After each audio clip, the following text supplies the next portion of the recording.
Cher Robert, bonjour. Donc on se retrouve pour le lancement d'une nouvelle chaîne et suite à tous les événements dramatiques qui ont eu lieu il y a 2 ou 3 ans et qui ont poussé les gens au désespoir, à savoir en Ukraine, au Soudan, à Gaza. Et on se posait la question de savoir est-ce que c'est simplement de l'inconscience d'un calcul politico-économique un peu pourri ou est-ce que c'est vraiment ce qu'on pourrait appeler le mal absolu? Donc en effet, la situation que tu décris là maintenant, moi je la retrouve beaucoup dans les relations avec les gens qui viennent me voir, on retrouve beaucoup des gens qui vivent de l'angoisse.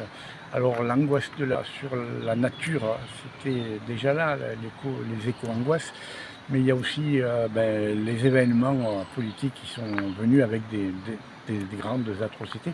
La question qui se pose, est-ce que c'est un moment spécifique maintenant? Est-ce que c'est nouveau?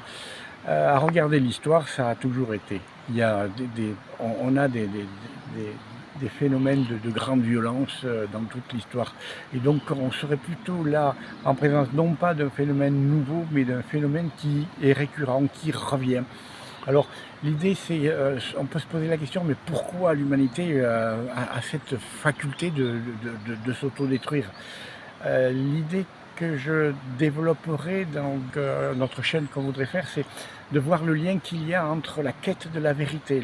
Le cerveau, chacun de nous, on essaie d'avoir une exactitude dans les relations, on essaie de comprendre les choses avec le plus de justesse possible, de plus de recherche de vérité.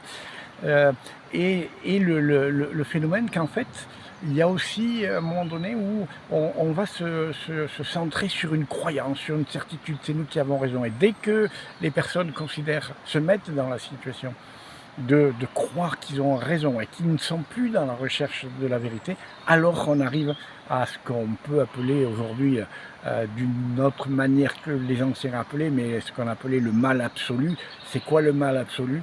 C'est aujourd'hui les personnes qui agissent en fonction de leur croyance, en fonction de leur appartenance, en fonction de leur religion, et qui sont pas acteurs de leur acte, ils sont des rouages de ces organisations.